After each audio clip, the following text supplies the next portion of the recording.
O garoto da periferia do Rio de Janeiro, que aos 23 anos fundou uma escola de inglês com o dinheiro do cheque especial e que aos 26 ficou milionário. O empresário que vendeu a WhatsApp em 2013 por 960 milhões de reais e a recomprou 2 anos depois por 398 milhões. O bilionário brasileiro que resolveu dar uma de cartola nos Estados Unidos ao montar o seu próprio time de futebol, comprando o Orlando City por 120 milhões de dólares em 2013. Time que hoje, por sinal, está avaliado em cerca de 600 milhões de dólares. Um dos empreendedores mais populares do país, que por conta de um projeto chamado Geração de Valor, já ficou acima de nomes como Papa Francisco, Bill Gates e Jorge Paulo Lemann em uma pesquisa com jovens brasileiros sobre os líderes mundiais mais admirados. A história do Flávio Augusto pode ser contada de muitas maneiras, e é por isso que no episódio de hoje a gente vai conhecer os bastidores de cada um destes momentos marcantes e entender um pouco mais da visão de negócios do empresário que conseguiu gerar bilhões em valor. Este é o Do Zero ao Topo, um podcast que conta a história dos homens e mulheres por trás das maiores empresas do Brasil e do mundo. Criança normal, sempre estudei em escola pública, sempre fui bom aluno na escola, passei assim, um período na escola tranquilo, nunca foi uma dificuldade na parte acadêmica e tal. Meus passatempos eram normais, soltar pipa, jogar bola na rua, como se faz na periferia, mas eu também sempre fui músico, sempre toquei muitos instrumentos musicais, então essa era uma coisa diferente que eu tinha e tocava vários instrumentos, né? Praticamente foi uma infância normal de uma criança da periferia, sem nenhuma variável. Meu pai era sargento do Exército, minha mãe professora do estado do município do Rio de Janeiro. Então, assim, tínhamos um orçamento muito limitado, de classe média a baixa, mas não éramos de classe baixa, não éramos de classe miserável, assim, pessoas que passavam fome de forma alguma, já que eles eram funcionários públicos e a gente sempre tinha alimentação e meus pais eram muito envolvidos com programas sociais e eu acabei passando boa parte da minha infância e adolescência ajudando eles em trabalhos voluntários, né? Como eles eram funcionários públicos, a gente não tinha essa...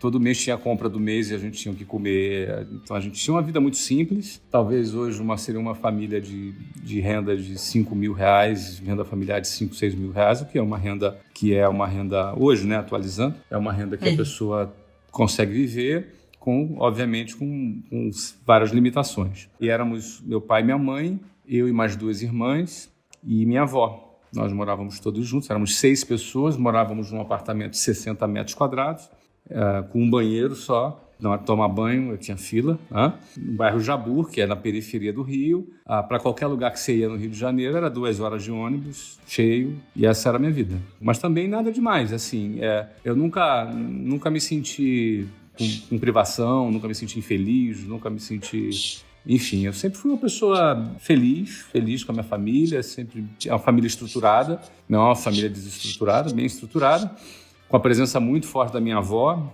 que minha avó era foi lavadeira, né? Criou 3 filhos sozinha, sem marido e lavando roupa, sabe? Aquelas mulheres com trouxa de roupa na cabeça, andando, essa era minha avó. E praticamente foi a pessoa com quem eu tive mais contato, já que meu pai e minha mãe trabalhavam. Minha mãe trabalhava no estado, no município, então passava o dia todo trabalhando. Minha avó foi uma grande influência na minha vida. Ela praticamente, com seu empreendimento, que era lavar roupa para fora, criou 3 filhos, um deles minha mãe. E aí, aos 13 anos, é que você teve a primeira ideia do que poderia fazer da vida aí, né? Foi isso que veio a ideia de ser marinheiro? Como toda criança, eu não pensava muito o que eu ia fazer. Eu achava que ia ser bombeiro quando era mais novo. Com 13 anos foi quando eu comecei, por influência da minha mãe, pensar no que eu queria fazer. Eu havia dito que eu queria ser militar. Então a minha mãe pesquisou, a carreira militar mais promissora era se você fizesse um concurso para as escolas de formação de oficial. Eu então decidi me inscrever para fazer a prova dessas escolas de formação de oficial, para a Marinha, para o Exército Aeronáutico. E aí minha mãe pesquisou uma escola que na 8ª série me preparasse para essa prova. me preparasse para esses concursos. Eram concursos públicos, né? E eram muito concorridos, assim, na ordem de 20 a 30 mil candidatos concorrendo para 200 vagas. Então era extremamente concorrido, a prova também era extremamente difícil. Eu não tinha a menor noção do grau de dificuldade disso. Eu fui lá para essa tal escola, que ficava em Madureira, que era um bairro bem distante lá da minha casa. Eu concordei e fui. Então foi o ano de 1985, um ano bem diferente, porque eu passaria com 13 anos de idade, passar 2 horas e meia por dia num transporte público, cheio, vendo assalto, vendo briga, vendo tudo que você imagina. Era uma aventura cada ida e cada volta para casa, para poder me preparar para esse concurso. Foi quando começou essa nova fase, eu estava aspirando ser oficial das Forças Armadas. Não sabia se era Exército, Marinha, Aeronáutica ainda. Eu acabei entrando na Marinha por fim, porque nem sei por que direito, acho que era mais difícil a prova, não era uma grande vocação, eu era muito jovem ainda, e eu levei 3 anos para ser aprovado. E aí vai, sempre que eu gosto de citar, o fato de que, da minha parte, eu assumi o risco de parar 2 anos na minha, digamos, entre aspas, minha carreira acadêmica, porque eu repeti a preparação por mais 2 anos, além do primeiro ano, ou seja, por 3 anos, até que eu conseguisse ser aprovado. Então eu tinha uma defasagem muito grande para eu poder competir com 20 mil candidatos por 200 vagas. Era uma defasagem enorme e aí eu me dei conta dessa defasagem. Então, da minha parte, eu assumi esse risco e da parte da minha mãe, ela dava o salário dela inteiro, um dos salários, tinha 2 empregos, então um dos salários dela inteiro, ela pagava nessa mensalidade dessa escola para eu me preparar.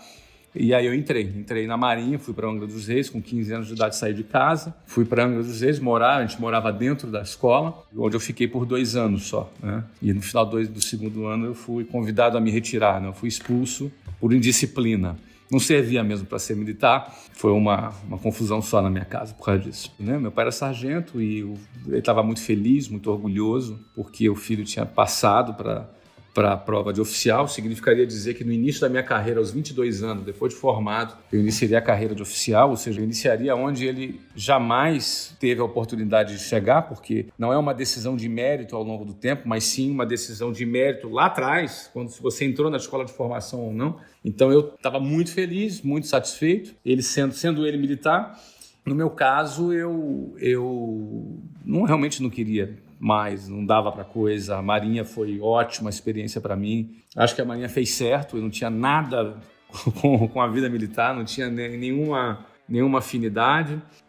E aí foram anos difíceis. Logo assim que eu voltei para casa, tinha 17 anos de idade. Entrei com 15, foi até 17. Meu pai muito chateado, com toda a razão, inclusive. Ele dizia que quem não quer não é expulso, quem não quer sai. E eu não queria mesmo, mas eu também não sabia que não queria. Então, realmente foi um período assim, bem chato nesse meu retorno. E aí foi quando eu tive ali, obviamente, me dedicar para reconquistar o respeito ali dos meus pais, né?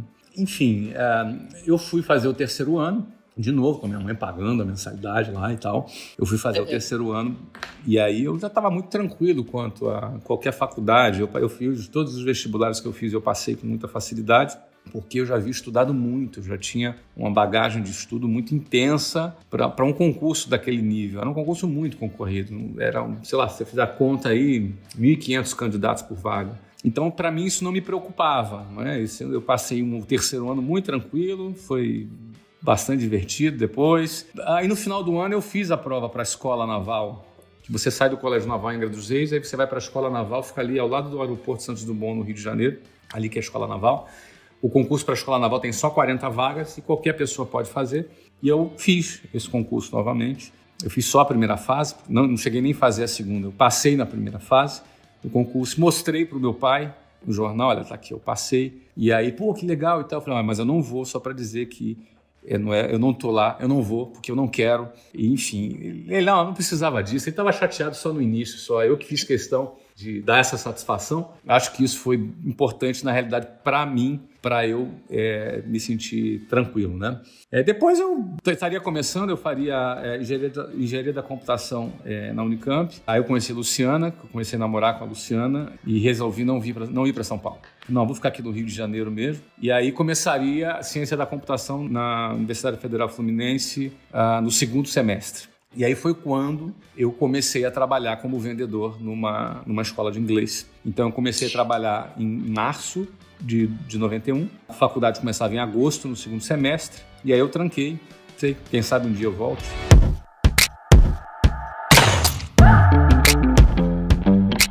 O que te encantou tanto naquele mundo de vender cursos que você falou, bom, vou continuar aqui, não vou para a faculdade? Então, eu sempre fui muito prático, né? Muito pragmático. Então, àquela altura, eu já tinha 19 anos ali, foi quando eu comecei a trabalhar como vendedor. Eu queria casar com a Luciana, eu tinha o objetivo de casar com ela. Eu tinha 19, ela tinha 16 anos, só precisava de dinheiro.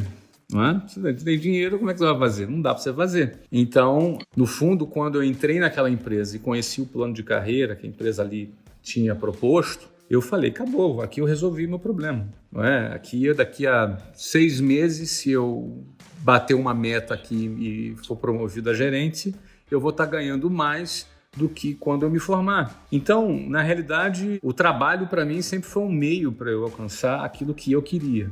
Eu tinha um objetivo pessoal e aquele meio se apresentava para mim como uma possibilidade real de eu concretizar aquilo que eu queria. Então, eu não via sentido eu ficar 4, 5 anos, obviamente, se você contar as greves nas universidades federais, vai dar 6 anos, 7, sei lá quanto tempo, e não sei se eu aguentaria muito o negócio, porque eu sou muito impaciente, e além de impaciente, se meu computador der um problema, eu tenho vontade de tacar ele na parede. Ou seja, eu não tenho a menor vocação para fazer código, para ser programador, então eu não sei nem por que eu escolhi aquilo ali. Aliás, eu acho que eu escolhi porque era o mais difícil na época também.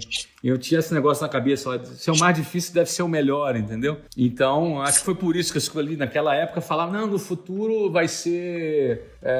computação vai ser o futuro. E de fato estava certo, só que não tinha nada a ver comigo. E isso foi o que me fez trancar a faculdade para poder continuar minha carreira de vendedor, que para muitos não passava de um bico. Para mim não, para mim era uma carreira de vendedor porque eu gostei do produto, gostei da técnica e falei, cara, isso aqui eu consigo fazer e eu vou fazer o que tiver que fazer para poder ser promovido e aí eu vou ganhar a grana que eu preciso ganhar para atingir o meu objetivo. Esse foi, né, naquele momento era esse o meu horizonte, eu não enxergava nenhuma outra coisa a mais, eu não enxergava nada, eu não enxergava o que eu podia empreender, nada disso. Eu só tinha um objetivo, queria me casar e aquilo ali me oferecia a possibilidade disso acontecer, desse jeito. Cronologicamente foi assim, em março de 91 eu comecei a trabalhar, abril, maio, ainda em maio, 2 meses e meio foi promovido a gerente, em maio, junho, aí eu trabalhei até dezembro de 92, ou seja, 1 ano e 8 meses depois eu me casei com a Luciana.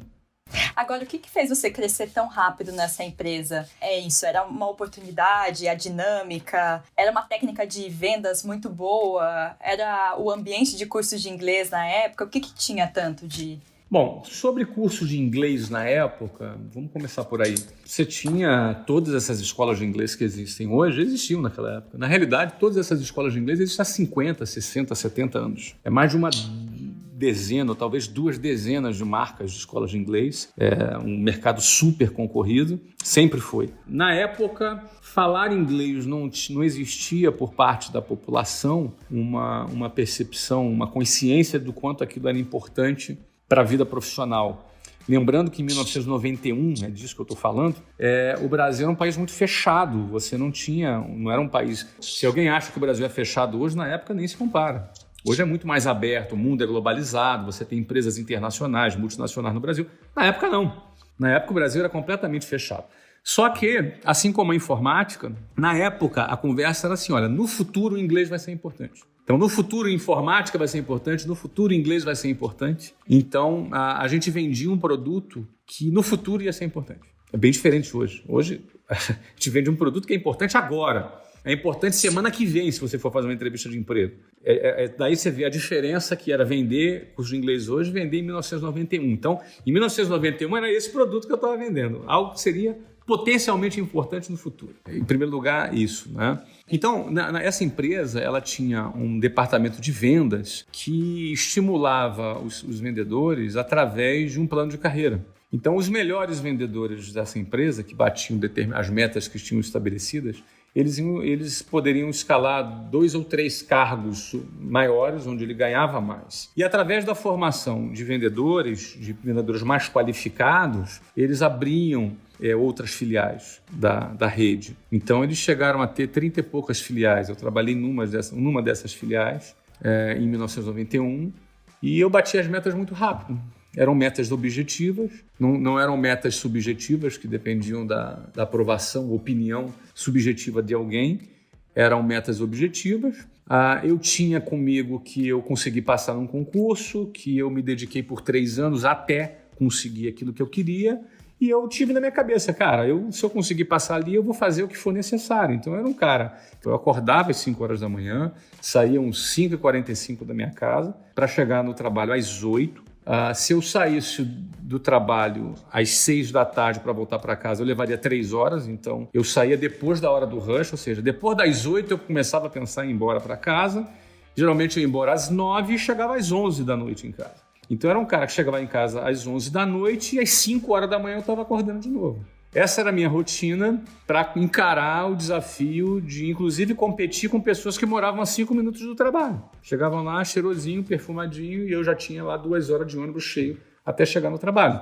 Mas eu estava decidido a ser aprovado nesse concurso, entre aspas. Não é? Então, foi essa minha consciência que me fez me dedicar bastante, mas além de me dedicar, eu considero que eu estava muito proativo e muito aberto para aprender e muito interessado para aprender, somado ao meu esforço, e aí isso gerou resultado. Esse resultado rápido fez com que eu chegasse em 2 meses e meio numa proposta de promoção que levava entre 4 a 6 meses. Então, eu cheguei muito rápido, eu tinha 19 anos, e aí eu fui gerente, e aí comecei a aprender os processos naturais de liderança sobre vendas, comecei a fazer recrutamento e seleção, treinamento de vendedores. Então, não foi tão fácil depois que eu cheguei gerente, aí eu empaquei um pouquinho por 1 ano, mas depois eu já deslanchei de novo, e foi quando eu casei. Não é? Então, em dezembro de 92 eu casei, eu já tinha sido promovido de novo. Eu era um gerente mais sênior, já no final de 1992. E é assim, não é que eu ganhava muito bem, não, sei lá, eu ganhava pouco ainda, não é? Mas já dava para me casar, não sei, se eu fosse trazer para valores de hoje, talvez eu ganhasse uns 5 mil reais, já como gerente. E aí eu me casei. Aquela primeira meta se cumpriu. Eu tinha que descobrir agora um novo horizonte. O pragmatismo já tinha se transformado mais em uma paixão por vender? Quer dizer, já tinha essa coisa ou era mesmo só essa meta? E qual que foi a nova meta aí, né? Se era só uma meta? Letícia, eu sou muito pragmático, mais uma vez. Eu gosto de vender, eu acho que é legal, mas eu nunca vendi porque eu tenho paixão por vender. Eu tenho paixão por alcançar o resultado que eu quero. Vender não é o fim, vender é só o meio. Empreender, para mim, não é o fim, empreender é um meio. Então, eu penso que quando você tem um fim bem definido, você vai enxergar o meio de uma outra forma. Muita gente, às vezes, eu vejo muitas pessoas muito jovens, muito preocupados em fazer o que gosta. E o que é fazer o que gosta? Eu faço o que eu gosto. O que eu gosto é atingir o meu fim. O meio, entre onde eu estou hoje e o meu fim, existe um meio. Nesse meio tem um monte de coisa que eu não gosto. Ninguém gosta de tudo que faz. Isso é uma ilusão, você entendeu? Isso é uma ilusão dos millennials, né? Eles acham que tem que ter prazer em tudo aquilo que faz, quando na realidade ninguém gosta de tudo que faz. Tem um monte de coisa que eu não gosto no meu trabalho. Eu não gosto das coisas burocráticas, eu não gosto quando vem um cara falar comigo, que imposto, que não sei o que lá. Eu não gosto dessa conversa. Mas eu tenho que ter, faz parte do meu negócio, entendeu? Eu tenho a conversa do imposto, eu tenho a conversa da burocracia, tenho a conversa dos relatórios, tem um monte de coisa chata no meu trabalho. Só que fazem parte. Eu não consigo atingir o meu objetivo sem eu ter as coisas chatas. Então, agora, essas coisas chatas ficam pequenas e mínimas quando eu entendo que o meu objetivo compensa. Vale a pena, entendeu? Então, assim, eu gosto de vender, acho bacana quando eu estou assinando o contrato. Agora, a quantidade de nãos que eu recebo antes eu não gosto. Mas fazem parte, entendeu? Eu só quero levar assim, eu só quero falar com 50 clientes e fazer 50 vendas. Isso não existe. Entendeu? Então, por exemplo, na época eu trabalhava em telefone público. Por quê? Porque na década de 90, um telefone custava $3.000. Então, uma empresa pequena não tinha 20 linhas telefônicas, 60 mil dólares em linha telefônica para vendedor ligar. Então, naquela época, vendedor trabalhava no orelhão. Chamava de orelhão nessa época, né? Telefone público. E não era com cartãozinho, não. Era ficha telefônica. Então, era um vendedor que andava com 80 fichas telefônicas do bolso, pendurado. Quando sentava para conversar com o cliente, às vezes caía as fichas no chão. Ou então eu ia ficar num telefone público por 2, 3, 4 horas ali falando com o cliente, marcando as minhas visitas, e vinha gente atrás na fila. E aí eu já botava ali pilha de ficha em cima para o cara já olhar para a pilha de ficha e deixa eu procurar o telefone público. Não é? Então o que acontece? Eu não gostava de ficar em pé ali. Não é? Outro dia estava lá telefonando, falando, passou um amigo meu que me conhecia, eu fiquei com vergonha do trabalho que eu fazia, você entendeu? Então o que acontece? As pessoas acharem que o cara tem paixão por vender e por isso que ele vende muito. Não. Uma pessoa que vende muito, ele tem paixão por vencer, não por vender. E vender é o meio para vencer. E aí é óbvio, né? Quando você entende isso, no meio do caminho você vai encontrar o prazer, você vai encontrar também aquilo que você gosta. Você vai encontrar também coisas legais para fazer. Agora, quem só tem uma meta de fazer coisa legal na vida, muito provavelmente não sabe o que quer, ou se sabe o que quer, talvez não encontre, não vai chegar naquilo que ele quer, porque infelizmente não dá só para fazer o que é legal. A gente tem que fazer o que é necessário também. E aí você ficou nessa companhia 91, 92 casou. Isso. E ficou nela por mais 2 anos aí, é isso? Não, aí eu casei. Ficou até 95. Eu casei em 92. E logo assim que eu casei, o próximo passo era a gente renovar muito os nossos objetivos, né? Porque, casei, cumpri. E agora? Acabou? Casei, agora acabou? Não, aí assim, aquela história. A gente queria viver legal, queria ter uma vida bacana, queria morar num lugar legal. Então, assim, tem aquelas primeiras conquistas ali, o lugar que você vai morar, o carro que você vai comprar, o padrão de vidazinho que você vai ter. Essa primeira conquista foi o próximo passo que me moveu.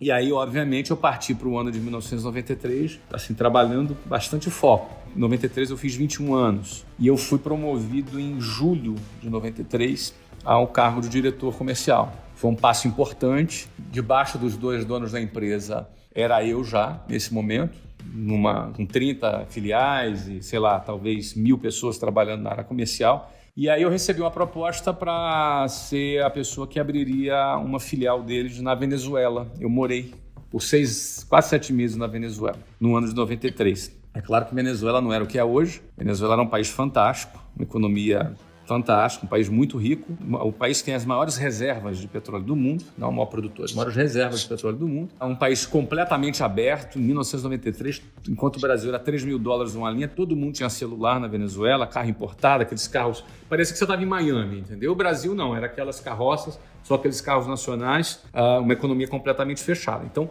foi uma experiência fantástica ir para lá, não falava uma palavra de espanhol, tinha que vender, tinha que treinar pessoal de vendas, começar uma escola do zero num local novo. Não fui para ficar 6, 7 meses, fui para ficar, sei lá, 4, 5 anos, o tempo que fosse necessário. Tinha um projeto lá, não é? Mas fui lá em 93, foi quando no final de 93 a empresa me chamou de volta, precisaram que eu estivesse de volta no Brasil, eu voltei para o Brasil, voltei para o Rio de Janeiro e com 22 anos, 1994, assumi lá o Rio de Janeiro.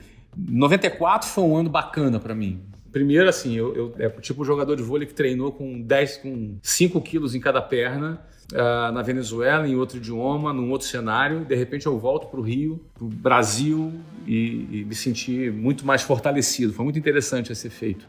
E eu assumi 4 escolas. Eu fui promovido a diretor regional, comandando 4 escolas. Estava ganhando bem. Aí eu comecei a ganhar bem, assim, num outro nível, o que talvez fosse equivalente hoje a tipo uns 40 mil reais por mês, nesse momento. 7 mil dólares, não é? 7 mil dólares na época seriam 35, mas a inflação ela foi mais do que... Mais ou menos isso, né? Eu ganhava 7 mil dólares na época, devia ser uns 35, 40 mil reais hoje. Já era uma realidade muito legal, estava morando bem. Agora, é tudo muito picotado, né? Você imagina, né? Eu trabalhei por 1 ano e meio, aí casei, aí fui para Venezuela, fiquei 6 meses, aí voltei. E nessa que eu voltei, estava nessa situação que eu falei, mas 1 ano, ou seja, não tinha capital acumulado, né? Tudo estava acontecendo muito rápido na minha vida, tudo indo bem, mas muito rápido. Então, assim, eu morava num apartamento bacana, em Botafogo, comprei um carro zero, mas pagava prestação disso, prestação daquilo, enfim. E não tinha capital acumulado. Só que no final de 94, eu entendi que era a hora de eu sair dessa empresa. O que é muito contraintuitivo para quem tem 22 anos, ganha 40 mil de salário e quer pedir demissão. Então era isso, entendeu? Porque eu, talvez pela experiência, certamente pela experiência que eu tive na Venezuela, empreendendo, porque assim, eu comecei do zero lá, apesar de ter sido, era funcionário, eu comecei do zero. Então eu tive uma experiência, uma emulação de empreendedorismo lá, num outro país, falando outro idioma. E nesse momento eu começava a identificar que a empresa ali não ia seguir o caminho que eu achava que deveria, os donos não tinham interesse em mudar. Eu falei, irmão, é hora de eu sair.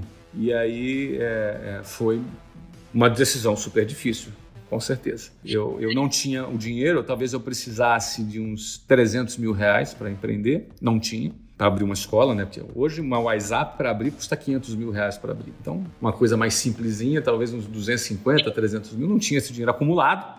E aí eu tinha um pouquinho de dinheiro e mais o meu cheque especial, que na época era de 20 mil reais, que seria hoje uns 100 mil reais, 120 mil reais. E aí esse pouquinho de dinheiro, mais cheque especial meu e da Luciana, a gente abriu a WhatsApp. Então, em 1995, 3 de abril de 95, nós abrimos a primeira escola da WhatsApp lá no Rio de Janeiro.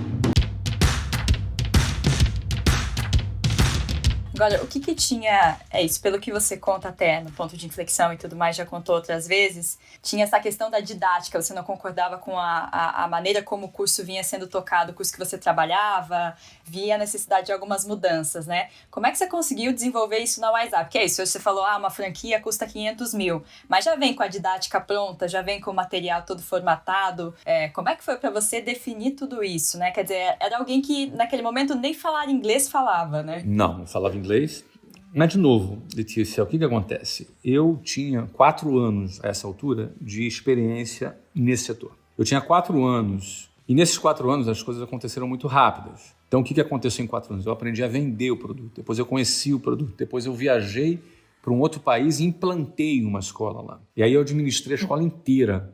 Eu e Luciana trabalhando no administrativo e financeiro e eu dirigindo a escola como um todo e focado na área de vendas. Então eu tive um olhar global da escola na Venezuela. Conheci a gestão do negócio como um todo, não só na área de vendas. Quando eu volto para lá, eu percebo o que eu antes não percebia, porque agora eu passei a ter alguma experiência de gestão. E comecei a entender que a gestão, o formato, o modelo de negócio, o produto, podia ser muito diferente. Para eu iniciar, como eu tinha 4 anos, eu tinha um bom networking dentro do setor, dentro da área. Eu conhecia muitas pessoas, eu acabei me infiltrando e conhecendo bastante como as coisas funcionam dentro de uma escola. E nesse cenário, não foi muito complicado. Eu contratei um diretor acadêmico, que era, por exemplo, a gente abriu a primeira escola, eu tinha um coordenador acadêmico, um coordenador de operações, um coordenador financeiro, um coordenador comercial e eu. E debaixo dessa... Ou seja, no primeiro dia eu já tinha 20 funcionários quando eu inaugurei a escola. Por quê? Porque uma escola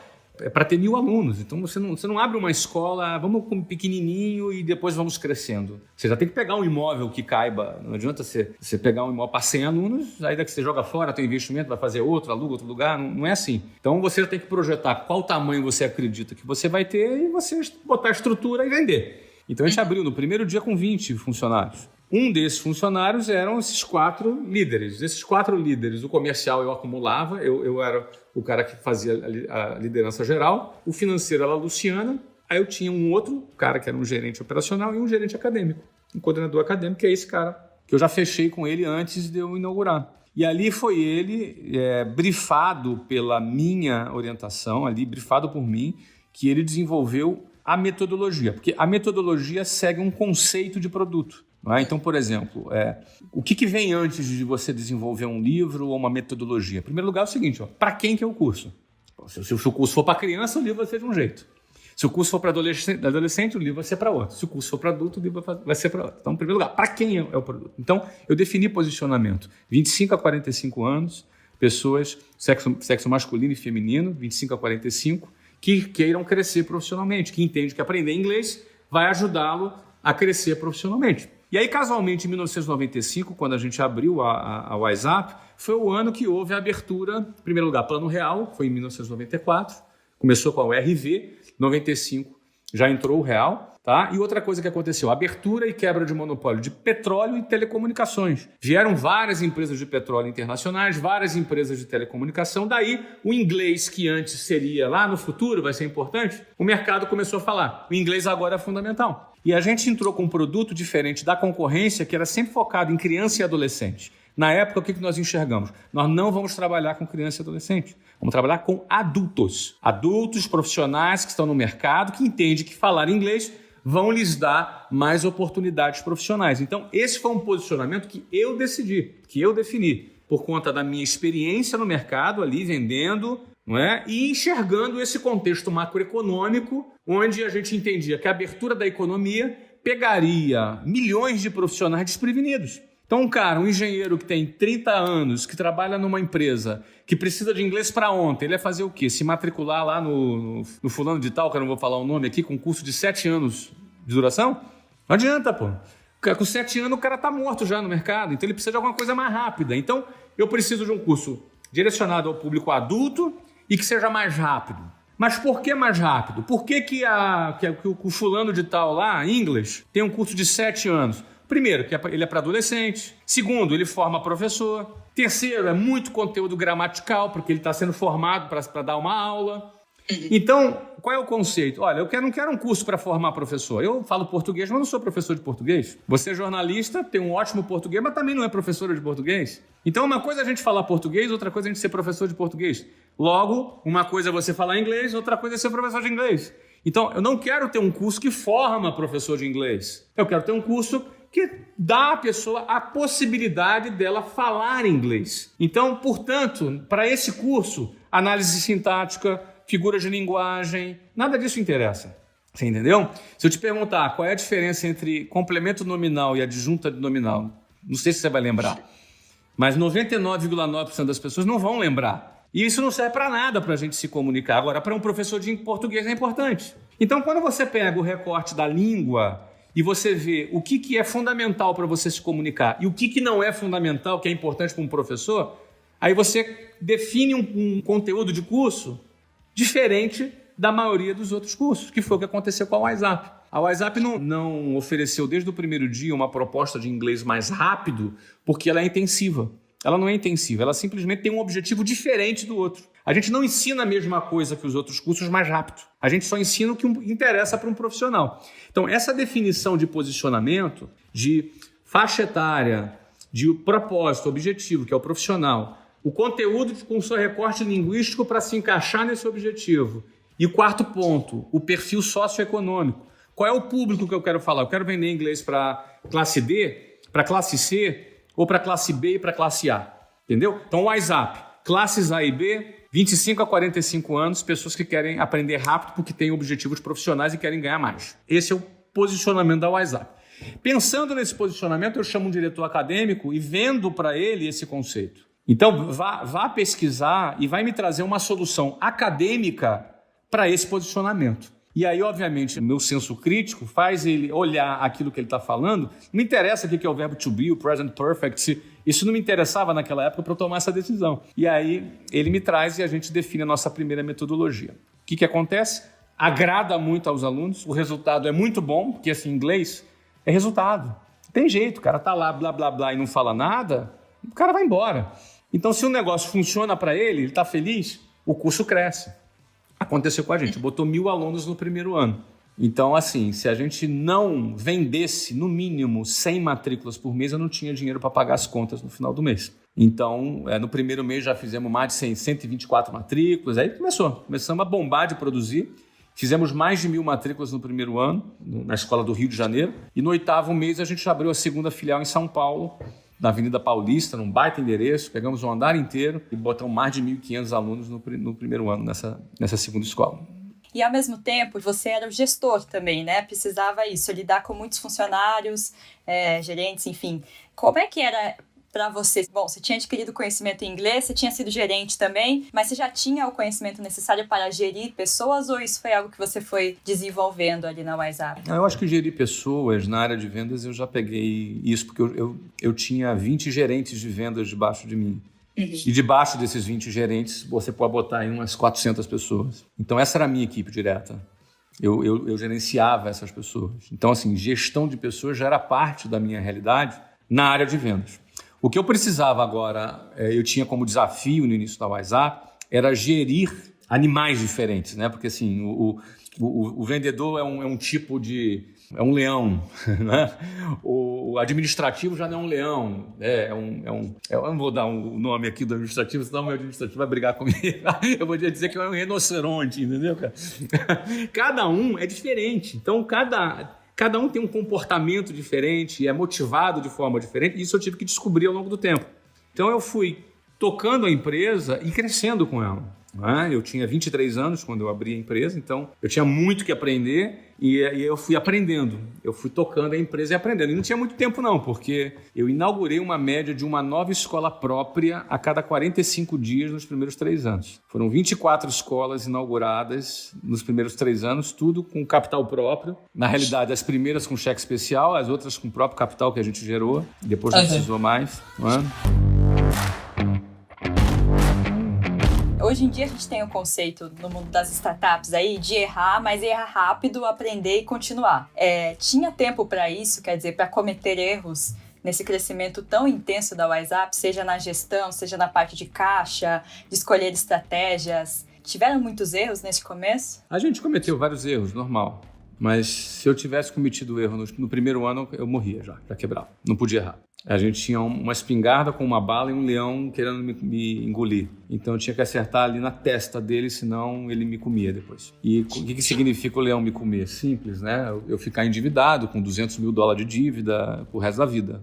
Não sei o que ia acontecer depois. Era simples. Se eu não vendesse 100 matrículas no primeiro mês, eu não tinha dinheiro para pagar o pessoal no mês seguinte. Depois que a gente passou desse processo, começou a entrar caixa, só a nossa escola de São Paulo faturava $500 mil por mês. Então, assim, aquilo ali financiou o nosso crescimento. Aí sim, cometi vários erros, mas eu tinha caixa para errar. Não é? No início não tinha caixa não, sabe? Assim, eu sempre digo, ou você abre teu negócio com muito know-how e pouco caixa, ou muito know-how e muito caixa. Agora, nunca abra teu negócio com pouco know-how e pouco caixa. Você vai errar muito. Onde é que eu me segurei no início, né? Porque, você tinha muito know-how? Tinha, na área de vendas tinha. Então, onde é que eu me segurei no início? Cara, é só eu cumprir a minha meta de venda, de 100 vendas, que tá tudo certo. Então, eu me segurei naquilo que eu tinha know-how. Apesar de muito jovem, eu tinha 4 anos de muito know-how, era o terceiro cara da empresa. Eu fazia 600 vendas por mês nas minhas equipes, ou seja, eu só precisava fazer 1/6 do que eu já fazia. Então, muita gente acha assim, que é meio loucura, né? Pô, o cara saiu, largou 40 mil de salário, pegou cheque especial, abriu... É menos loucura do que parece, porque eu tinha muita segurança já naquilo que eu fazia. Eu acho mais loucura, às vezes, alguém pegar um dinheiro que tem, sem empréstimo, sem cheque especial, mas nunca teve nenhuma experiência e começar um negócio. No fundo, existem 2 tipos de capitais, o capital financeiro e o capital intelectual. O meu capital intelectual era grande naquele momento já, por conta da minha experiência e sucesso vendendo. Então, isso me ajudou bastante no início e me deu muita segurança. Em nenhum momento eu achei que eu estava arriscando, em nenhum momento eu fiquei preocupado, em nenhum momento eu tive medo, em nenhum momento eu achei que não ia dar certo, e não era por positivismo barato. Eu sabia exatamente o que eu precisava fazer para dar certo e fui lá e fiz. Agora, pelo que você diz, em 1999 foi o ano que você cometeu um erro aí mais crasso que quase quebrou a empresa, foi isso? Pois é, em 1999, o que aconteceu? Aconteceu o seguinte, eu abri 24 escolas, foi tudo muito rápido. Com 3 anos eu já era milionário, com 1.000 funcionários e 26 anos de idade. Luciano, 23. Já morava muito bem, já tinha um padrão de vida altíssimo. Sei lá, talvez eu tivesse uma empresa que tivesse já 4, 5 milhões de lucro por ano nesse momento. Estou aqui fazendo inferências de valores mais ou menos, não são valores exatos, mas eu era um cara que trabalhava segunda-feira no Rio de Janeiro, viajava na segunda e retornava na sexta, muito intenso, viajando para cima e para baixo. Meu modelo de gestão era ainda muito presencial, era muito operacional ainda, então era um cara que muito hands-on, e isso me deixava exaurido já no final nesse 4º ano. Eu estava muito já de saco cheio daquilo que eu estava fazendo.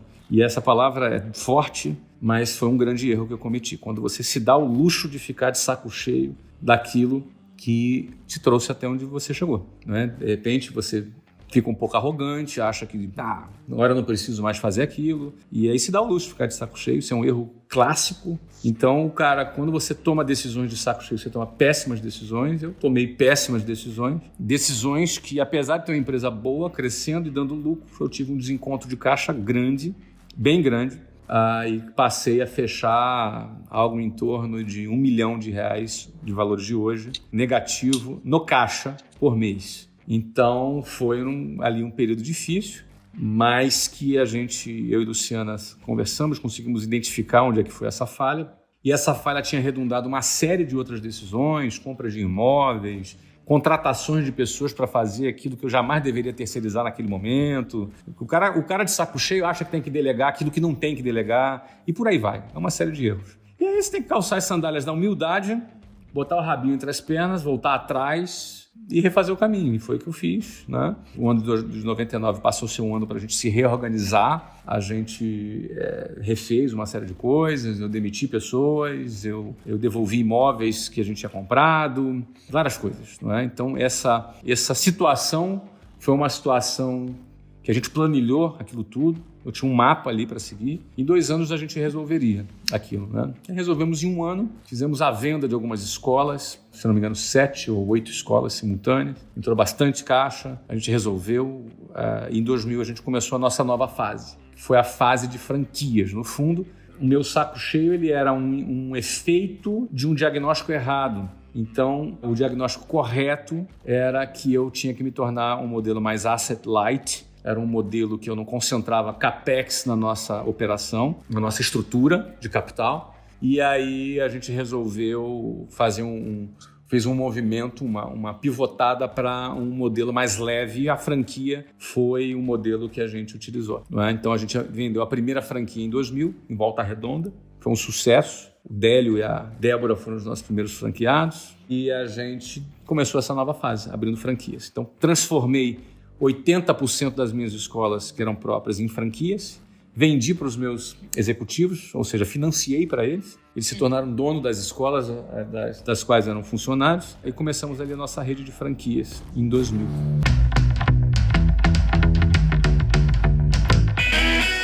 Ficou mais fácil ou mais difícil, né, gerenciar com essa dinâmica de franqueados? Quer dizer, se antes eram só funcionários, franqueados é mais complexo, quer dizer, você tem ali cada um gerindo uma operação. Como é que faz a gestão de um negócio como franqueado esse? É diferente, então eu precisei aprender a lidar com o franqueado. Porque o franqueado não é teu funcionário, ele é dono do negócio dele, mas também ele segue o seu padrão, então ele não tem independência, ele tem autonomia para trabalhar dentro do quadrado do franqueado. Então o franqueado tem um quadrado, ele tem uma marca, ele tem uma regulamentação, ele tem que seguir diretrizes, estratégias, e ele compra isso.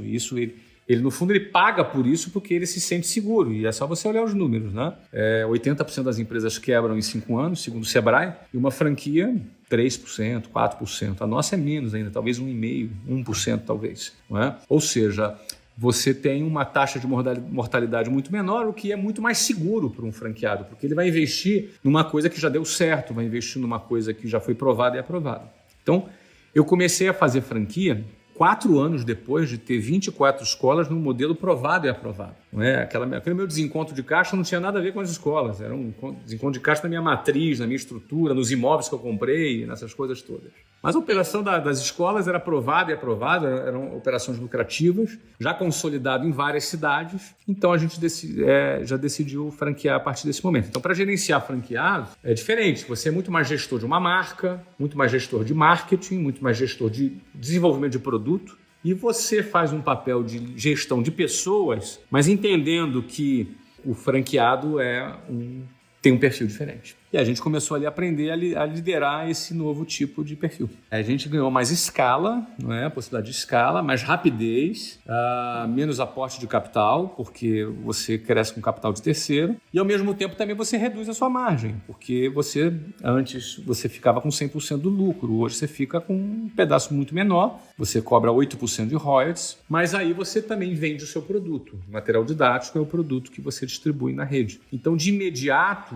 nos primeiros 2 anos, eu passei a ganhar menos do que ganhava antes, não é? Porque você reduz a tua margem, mas você ganha mais escala. Então, aí quando você ganha escala, lá na frente, a curva é muito favorável. Lá na frente. Se você passar de 200 escolas, a curva é muito favorável.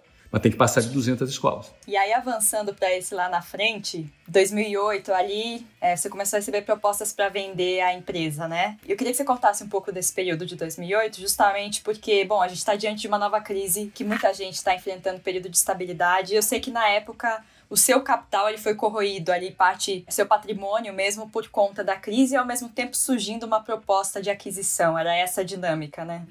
Exato. Em 2008, a gente estava... É legal contextualizar. A gente tinha ali umas 200 escolas, o nosso negócio dava 38 milhões de reais de lucro por ano, eu era dono de 100%, e recebemos uma proposta de 200 milhões de reais para a aquisição da empresa. E, coincidentemente, essa proposta aconteceu no mês onde teve a crise do subprime nos Estados Unidos. Se eu não me engano, na semana que o Lehman Brothers fechou, e eu estava numa posição alavancada 5 vezes a termo na bolsa, então foi uma catástrofe, né? Foi uma catástrofe. É óbvio que você nunca espera por um coronavírus e nem nunca espera por um subprime, uma crise subprime, mas elas acontecem e me ensinou muitas coisas isso, né? Interessante. Hoje eu sou investidor dos meus negócios. Eu não invisto em bolsa, sou investidor dos meus negócios. Então, nos meus negócios eu tenho todo o risco, eu controlo o meu risco, eu tenho as informações necessárias, eu aporto nos meus negócios.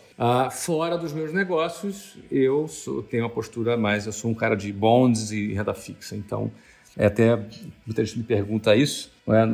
Você ficou traumatizado? Não significa isso. Significa você dividir o teu risco. Eu equilibro o meu risco apostando e investindo nos meus negócios. Eu construí um estádio de quase R$1 bilhão. Então, se eu não me engano, foram 800 milhões de reais. Então, é aí que eu invisto nos meus negócios, porque esses negócios eu controlo.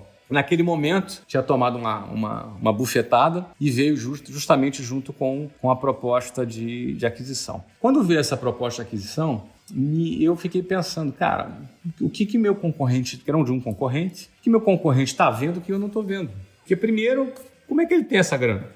De onde é que ele tirou esse dinheiro? A proposta é para me pagar à vista. Segundo, por que ele está fazendo isso? Significava dizer que eu não tinha a menor ideia de como funcionava o jogo do equity. Como alguém pode ter funding para poder fazer uma aquisição? De onde vem esse funding? Por quê? Que múltiplo é esse? Como ele avaliou dessa forma? Onde é que ele tem um ganho de equity lá na frente? No fundo, eu percebi que existia um mundo que eu desconhecia. Eu era um garoto da periferia que queria ganhar dinheiro para casar. E para isso eu precisava vender e ganhar comissão. Então o meu mundo era comissão. Era meu salário, comissão. Um dia eu fui gerente, fui diretor, e a partir daquele momento eu também comecei a ganhar comissão em cima do que as outras vendiam. Então eu também vivia de comissão, só que dessa vez de um time inteiro. No outro momento eu abri minha própria empresa, eu passei a ganhar dividendo. Pronto, agora eu jogo outro jogo. Não é o jogo da comissão, eu jogo agora o jogo do dividendo. Então, minha empresa tem 5 milhões por ano de lucro, 38 milhões de reais por lucro, pronto. É com esse dinheiro que minha vida orbita. É com esse dinheiro que eu vou planejar se eu vou comprar, se eu não vou comprar, o que eu vou consumir, meu padrão de vida, o que eu vou ter. Ou seja, o meu jogo está em torno do lucro. Naquele momento, eu me dei conta que tinha um outro jogo que eu estava fora dele. Na realidade, eu não tinha a menor noção do que ele representava e eu desconhecia tudo sobre esse negócio. E quando eu vi o meu concorrente me propondo comprar, me pagar à vista aquele valor, eu tive curiosidade de perguntar de onde ele tirou aquele dinheiro. Ele disse para mim que tinha um banco que era parceiro dele. Eu entendi que eu estava numa galáxia e ele já estava em outra galáxia. E aí eu falei, eu preciso entender que história é essa.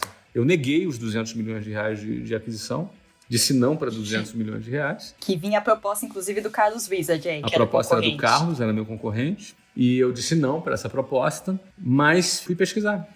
Fui fazer aquilo que eu sempre fiz ao longo do tempo, que era pesquisar, que era ler, que era conversar com pessoas e aprender.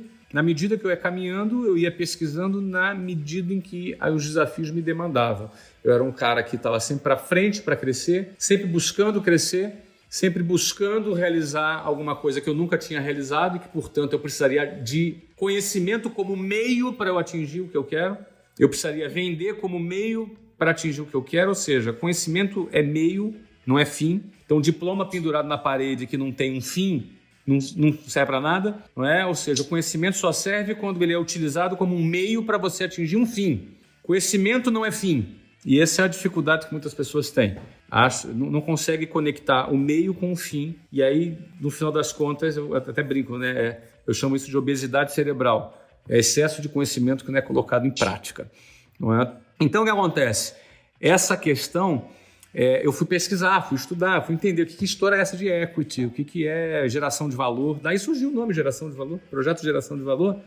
Ele é um duplo sentido, né? De geração de valor, de geração de pessoas, de jovens, de novas gerações, e de geração de valor que é de equity, de crescimento, de geração de valor no equity. É um duplo sentido. Uhum. E aí eu comecei a entender essa história do equity. E a partir de então, aquilo já me preparou para eu me organizar de outra forma, para eu me estruturar de outra maneira, para em 2012 ter vendido a WhatsApp por quase R$1 bilhão.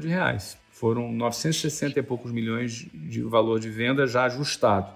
Foram 877 milhões anunciado, depois do closing, valor ajustado, pós-balanço de 960 milhões. Então, ou seja, a gente, num espaço de 3 anos e meio, 4 no máximo, a gente saltava de uma proposta de 200 milhões para uma venda de 960 milhões. Então, isso marcou a minha compreensão de equity. Mesmo vendendo e saindo do negócio, minha cabeça, a partir daquele momento, assim, eu não trabalho mais pela comissão e nem pelo dividendo. Eu trabalho agora pelo equity. Então, o Orlando City, a aquisição do Orlando City foi já pensando no equity, a visão em cima do equity. Minha recompra da WhatsApp já foi com vista no equity. A transação que eu fiz depois com Carlos Wizard, que pagou 200 milhões para comprar, dessa vez 35% do negócio, foi no equity, e depois com a entrada do Itaú, através do fundo Kinea, também foi uma operação de equity. Então, assim, tudo começou ali a partir de 2008. Mindset. Porque até 2008 eu não tinha a menor noção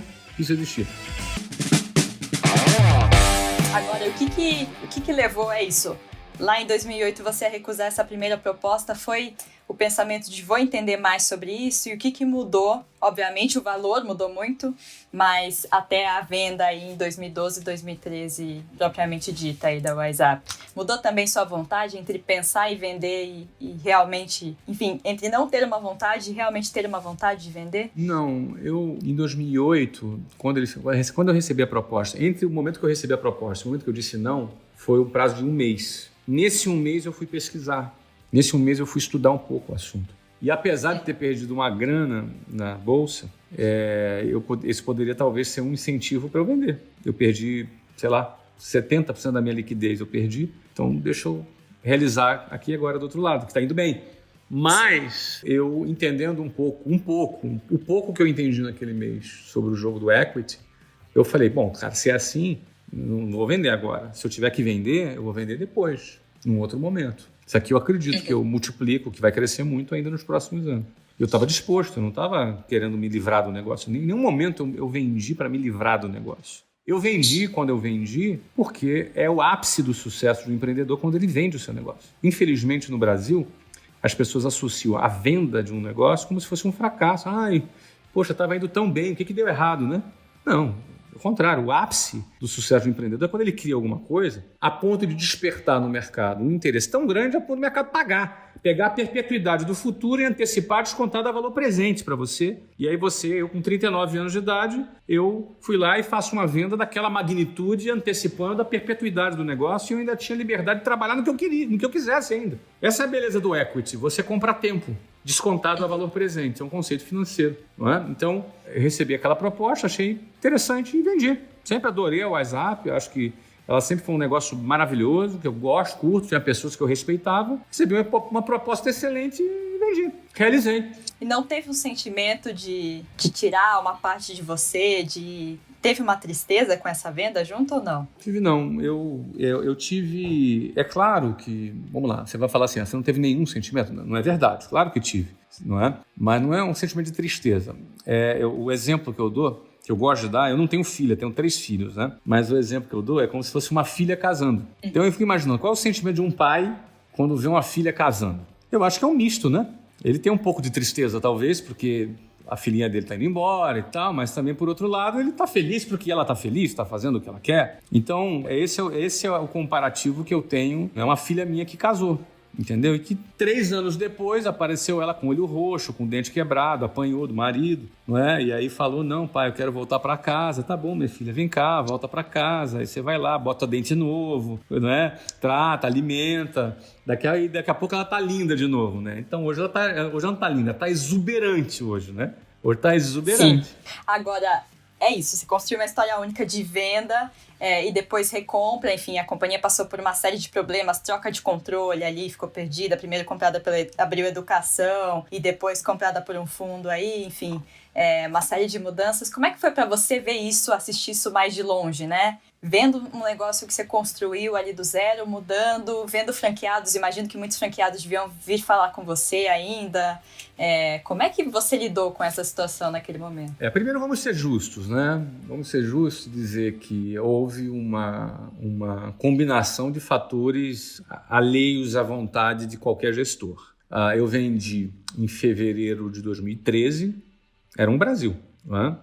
Eu recomprei em dezembro de 15, era outro Brasil, não é? Eu vendi a dólar a 1,80, recomprei com dólar a 4,15. Brasil completamente diferente.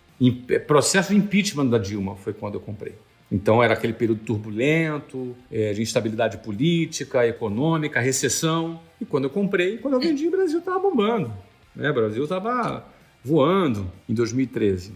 Então, a primeira coisa que aconteceu, que eu preciso ser justo para dizer, senão fica parecendo que só tinha incompetente lá que comprou, não é? É que 3 meses depois, o fundador da Abril, que é o Dr. Tivita, faleceu. E ele era o cabeça daquela história ali, entendeu? Então ficou um limbo muito grande entre a morte do Tivita e o momento que a empresa que tinha acabado de comprar assumiu a gestão da WhatsApp. Ficou aí um hiato de alguns meses. Isso causou uma instabilidade muito grande na rede. Os franqueados ficaram muito preocupados porque eu vendi, eu saí e ninguém entrava para assumir. Não é? Ninguém entrava. Oi, tudo bem? Muito prazer, eu sou o novo dono. Ninguém fez isso por meses, entendeu? Por conta dessa situação inesperada que aconteceu. E aí o que acontece quando você causa esse tipo de instabilidade numa rede de franquias? O franqueado, a gente tinha ali, sei lá, 50, 60 lojas para inaugurar. Nenhuma inaugurou. Quem tinha escola para abrir, segurou. Vamos ver o que vai acontecer. O que está acontecendo? Causou uma instabilidade, entendeu? Isso tudo afeta resultado. No segundo ano, quando eles assumem, começou em 2014, que foi logo no início do mandato da Dilma, do segundo mandato da Dilma, logo em 2014, o que acontece? Acontece o Brasil já começar a ter crise, o mercado começa a balançar. Então, essa instabilidade interna mais a instabilidade de mercado também não foi uma boa combinação. E o terceiro fator que foi forte é que, 1 ano depois disso, a Abril Educação é vendida para um fundo. Então, você tem uma nova troca de controle, você entendeu? Tem uma nova troca de controle. Então, a filha se divorcia do primeiro casamento e casa de novo com outro, você entendeu? Então, é uma instabilidade muito uma coisa em cima da outra, que redundou quando esse fundo identificou que as empresas de educação lá da Abril Educação eram mais voltadas para ensino básico e tal, fez sentido para eles me procurar e me fazer uma oferta. Porque nós éramos uma operação de inglês para adultos. E me fizeram uma oferta muito interessante, eu comprei. Não é? Eu vendi por 500 milhões de dólares, se dolarizar. A oferta que me foi feita foi de novo de 80 a 90 milhões de dólares. Então, é uma diferença. Eu comprei, dolarizando, eu comprei por menos de 20% do valor que eu vendi. Então, para mim fez muito sentido. Eu estava com vontade também, estava a fim de me divertir ali. E sempre respeitei muitos franqueados, gosto do negócio. Eu falei, olha, vou pegar esse negócio e vou levantar ele. E a gente assumiu, em 2016, assumimos a WhatsApp de volta. E aí assumiu, quer dizer, de novo, o trabalho era um trabalho que você já conhecia ali.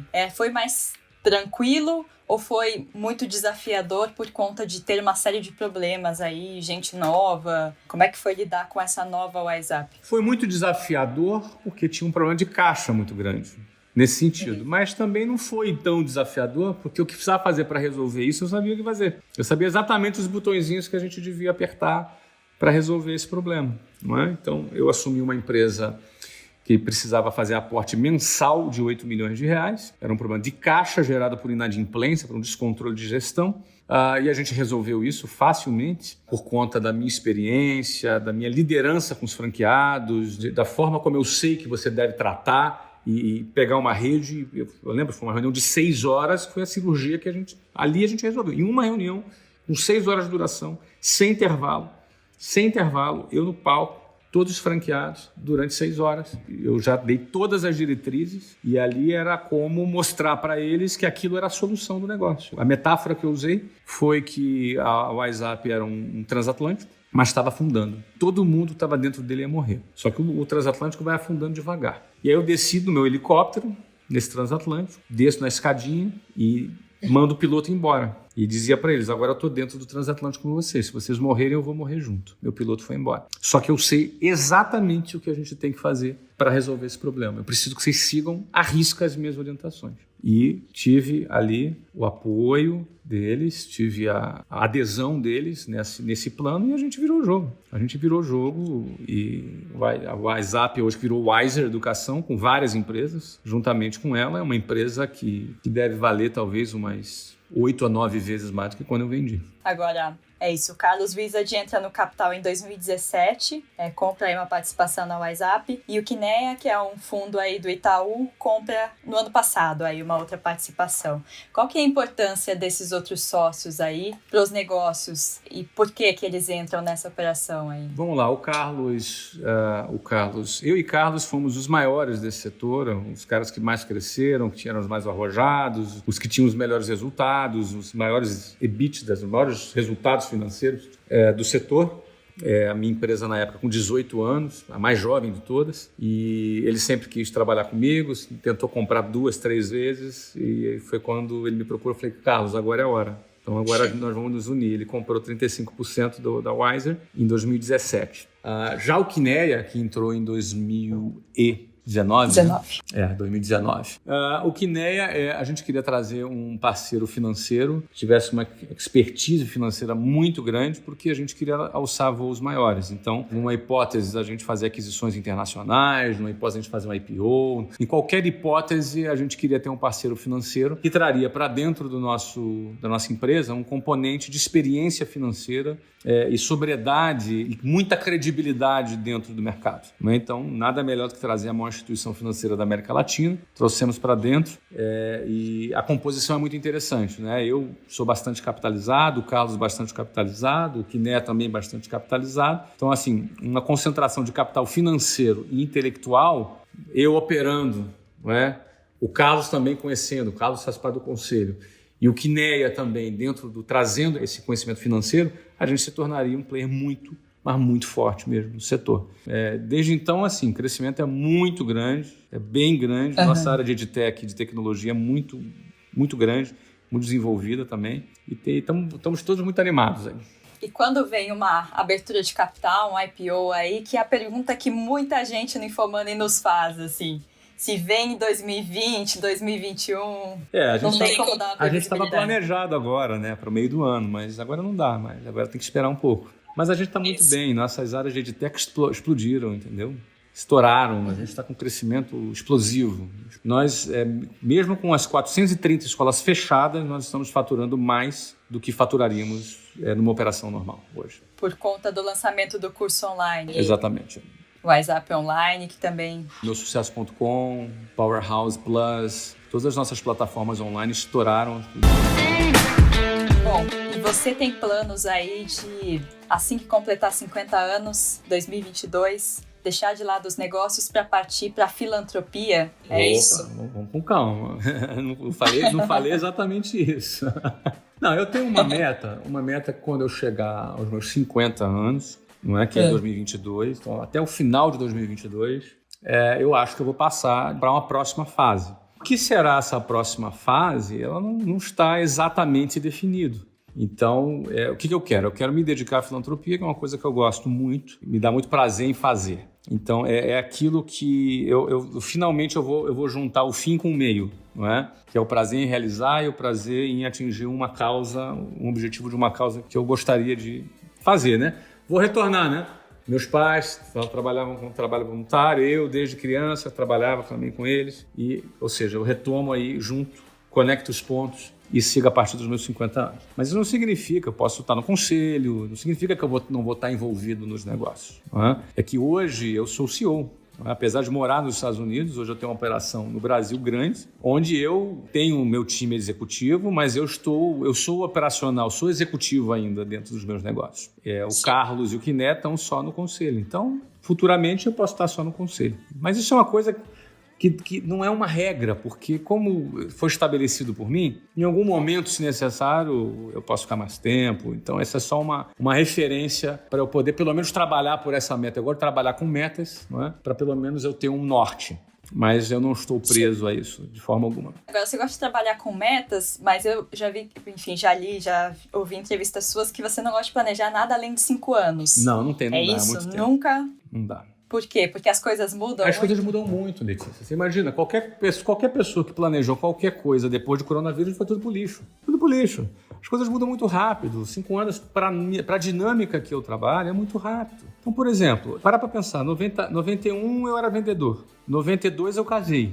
93 morei na Venezuela. 94 eu saí do meu negócio. Eu saí lá, pedi demissão da empresa. 95 eu abri o WhatsApp. Em 5 anos, quanta coisa aconteceu? Não é? 96, 97, 98 eu abri uma escola a cada 45 dias. 99 eu quase quebrei. 2000 eu abri franquia. 2002 fui morar em Curitiba. 2005 fui morar na Austrália. 2008 eu recebi aquela proposta. 2009 a gente explodiu na TV Globo lá com as nossas campanhas. E começou a crescer pra caramba. 2012 eu vendi. 2013 abri meu sucesso. 2014 eu comprei o Orlando City. 2015 eu recomprei o WhatsApp. É muito dinâmico. Como é que eu vou fazer planejamento de 5 anos?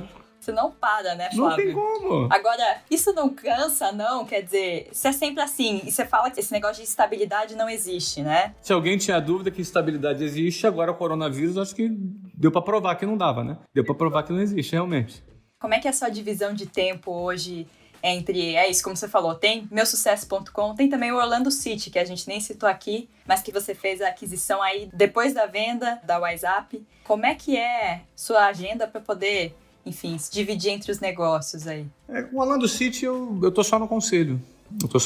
Tem um CEO que toca o negócio. É um negócio bastante simples, apesar de um negócio grandioso, né? Que tem um estádio, a gente tem uma média de público, uma das maiores dos Estados Unidos, mas é um negócio que me demanda pouco tempo, porque eu não tenho nenhuma ação executiva nem operacional no Orlando City. E depois o restante, praticamente o meu trabalho, ele é muito dividido em, eu vou dizer, 5% no Orlando City e 85% na Wiser, onde está ali meu sucesso, WhatsApp Online, Powerhouse Plus, toda essa dinâmica de WhatsApp, Number One e tudo que a gente está vendo, inclusive, e onde eu exerço um trabalho 70% executivo e 30% estratégico.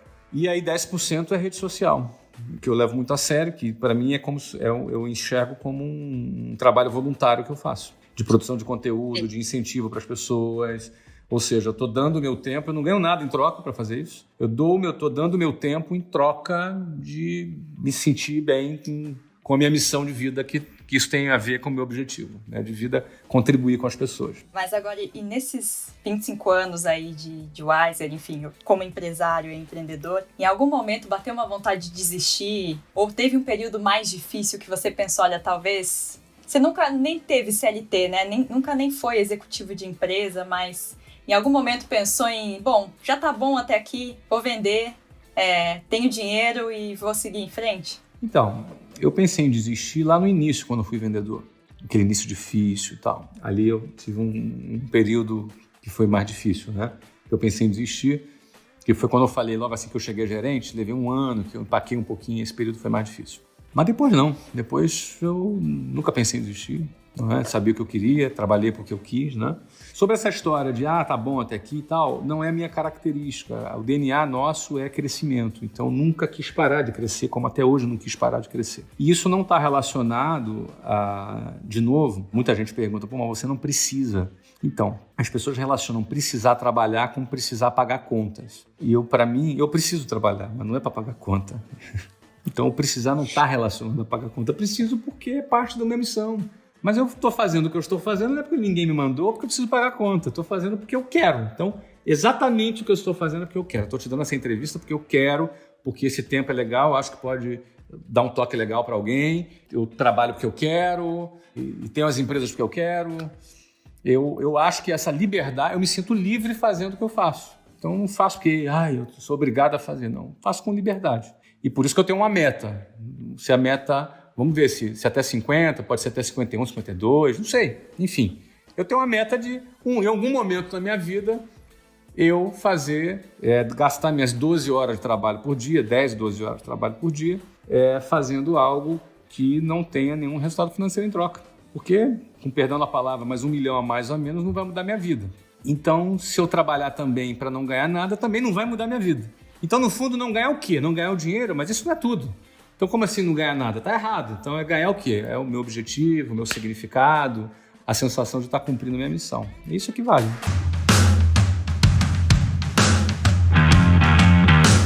A gente tocou aqui nesse ponto de estabilidade não existe, enfim, que é um ponto que você sempre defende. Tem gente que agora descobriu isso da pior maneira possível. Você acha que só, enfim, adotar essa mente de que estabilidade não existe já é suficiente para, te fazer aceitar mais fácil a instabilidade da vida? Ou de que maneira o empreendedor pode se preparar para conseguir enfrentar? Quando você está começando a sua vida, a tendência é você procurar segurança em vez de liberdade. Então, a questão é muito simples. Na vida, tu vai ter que escolher ou segurança ou liberdade. Os dois não dá. Se você quer liberdade, não tem muita segurança. Se você quer segurança, não vai ter muita liberdade. Então, o exemplo que eu gosto de dar é de um passarinho dentro de uma gaiola. O pássaro dentro de uma gaiola, que recebe lá alpiste todo dia, tem lá um potinho de alpiste do 5º dia útil lá que ele recebe, esse potinho de alpiste do pássaro dentro da gaiola garante a sobrevivência dele. Mas ele está preso dentro de uma gaiola, certo? Ele está preso naquela gaiola. Então, agora, ele tem segurança também naquela gaiola. Um gato não entra ali dentro daquela gaiola, entendeu? Um gato não entra, mas ele tem segurança. Se ele resolve sair da gaiola e sair voando, ele tem liberdade. Ele pode ir onde ele jamais iria. Ele pode chegar onde ele jamais chegaria dentro da gaiola. Ele pode ter a sensação de sentir o vento batendo nele, mas ele não tem segurança. Então não dá para ser uma coisa ou... Não dá para estar nos dois lugares, dentro e fora da gaiola ao mesmo tempo. Então, na nossa vida, todo mundo vai ter que escolher, em algum momento, mesmo que seja de maneira inconsciente, escolheu entre a liberdade e a segurança. Ninguém escapa dessa escolha. Todos nós estamos nessa. Eu, igualzinho, todo mundo vai escolher entre segurança e liberdade. Então, quando você é mais jovem e está começando a sua vida, do que serve você saber que estabilidade não existe? É que a gaiola não é segura como você pensa. Pode cair um avião na casa e esmagar a gaiola. Pode um ladrão entrar e roubar a gaiola. Um monte de coisa pode acontecer com a gaiola, entendeu? De repente você olha, você acha que está seguro, tem alpiste ali, o dono do alpiste pode morrer. Pode esquecer de pôr alpiste ali. Muita coisa pode acontecer. Se você fizer uma analogia, não, cara, eu vou fazer concurso público. Eu fiz concurso público, eu queria ser funcionário público. Meu pai e minha mãe é funcionário público. Então muita gente acha, não, vou ser funcionário público e ali tem mais segurança. Não vai. A constatação de que estabilidade não existe serve para quem está começando a vida a saber, já que é para correr risco, então vou voar. Já que o risco é inevitável, eu vou voar. Porque pelo menos voando, eu vou ter retornos que eu não tenho dentro da gaiola. Agora, depois que você já está mais velho e bem-sucedido, é importante você saber que estabilidade não existe. Você pode perder tudo. Você pode perder tudo. Quantas empresas estavam uma beleza e já faliram agora, só nessa crise? Sim. Várias. Você pode perder tudo. Ike Batista era o cara mais rico do 8º mais rico do mundo. Você pode perder tudo. Eu posso ficar pobre. A beleza da coisa está aí, senhores. Por que a beleza da coisa está aí?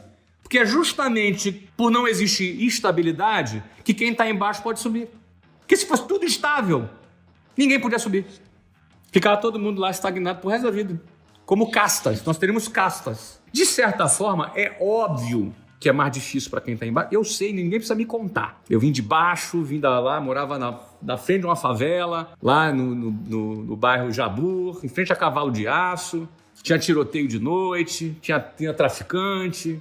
Eu atravessava a favela para pegar trem. Ninguém precisa me contar da pobreza. Eu conheço, vivi na periferia, etc. e tal. A gente sabe que é assim. Não é fácil. É mais difícil para alguns, sim. Sim, senhor. Eu levava 2h30 para chegar no trabalho. Chegava um cara lá perfumadinho, 5 minutos, chegou em casa. Dormiu 3 horas a mais que eu, descansou 3 horas a mais que eu. Não é? Sim. Então, é mais fácil para alguns e mais difícil para outros. Fato. Ah, é justo?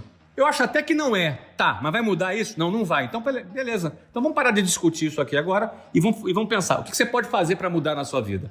Eu tenho que trabalhar 5 horas a mais do que as outras pessoas. Tá bom, você está disposto a isso? Não. Então tá bom, você não vai mudar. E você está disposto? Não, eu estou disposto. Então tá legal. E não tem garantido que vai mudar. Não tem garantido. Então, para concluir nessa questão da estabilidade, que bom que não tem estabilidade. Que bom. Isso significa que se eu der mole, eu caio do andar de cima. E se o outro se movimentar da maneira correta, ele sobe. E crise ajuda muito isso, né? Crise é bom porque na crise as cartas são redistribuídas. O dinheiro troca de mão. Então crise traz essas oportunidades que são relacionadas a essa instabilidade, né? A crise, ela faz com que essa instabilidade se transforme para alguns em oportunidade.